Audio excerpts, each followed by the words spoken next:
Do you like new things? I like new things most of the time. Not all of the time, but most of the time.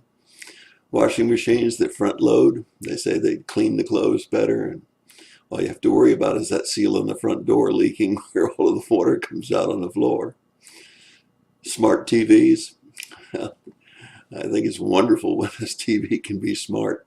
Matter of fact, most of the remote controls in TVs are smarter than I am. I always have to trouble shoot everything in the manual before I get everything working the way I want to. And now I see somebody's hacked into a new smart TV where they can actually change what's on your set and put you some unedifying programs on your set and do all kinds of weird stuff.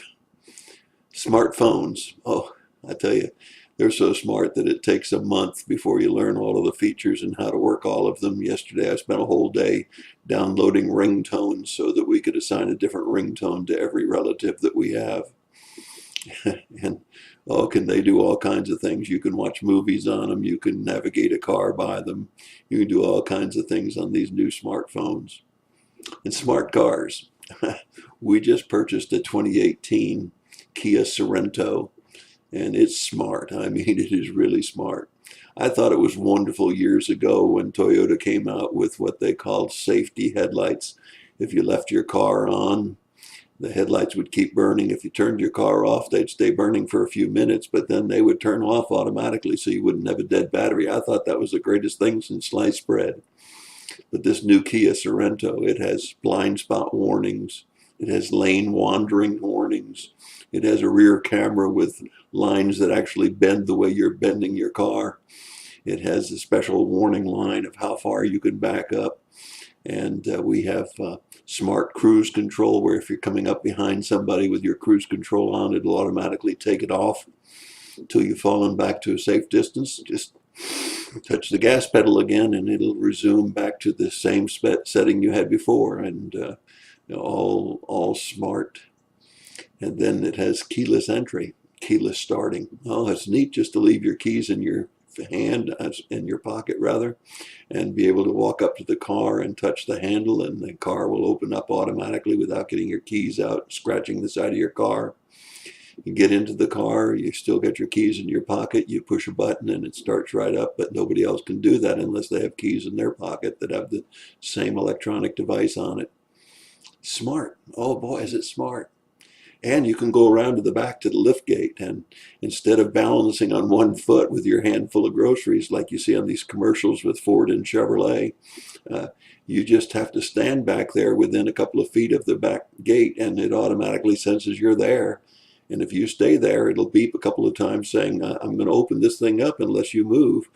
And if you don't move, it'll open that tailgate up automatically. You don't have to bounce around on one foot.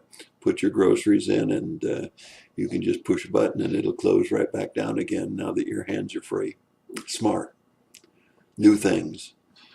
But not all things are good. Not all new things are good. Because we're having a terrible time using our existing telephones with this Kia.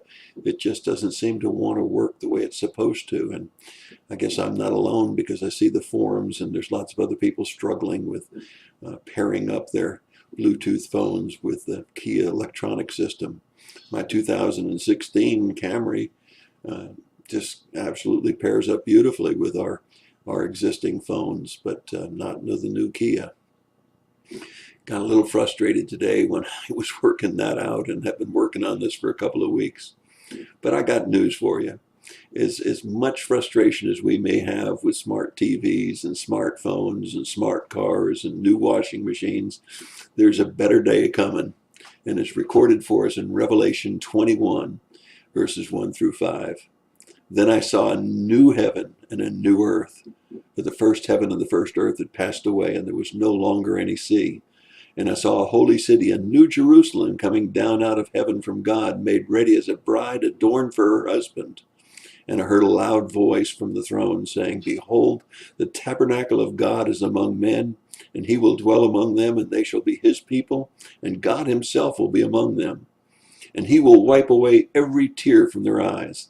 There will no longer be any death, no more mourning, and no more crying, no more pain, for these things will have passed away. And he who sits on the throne said, Behold, I am making all things new. And he said, "Write, for these words are faithful and true." Now imagine that creator of the heavens and earth, who's going to create a new heaven and new earth that's going to be so wonderful we won't even compare it with this earth, and everything's going to work. No more frustrations, no more crying, no more tears, no more mourning. It's all going to work. It's not going to be just like the promises of all of these new products that don't always all work, but it's going to all work because God, the creator, is going to take this perfect world that we have right now and make it even better. Can you imagine that? A place where there's no more tears and no more sorrow and no more frustration of trying to pair phones up. I'm looking forward to that day. Although I'm not in a hurry to leave this earth, I certainly am looking forward to new things that are perfect because they're made by God. And that's my thought for the day. God bless you and have a great day.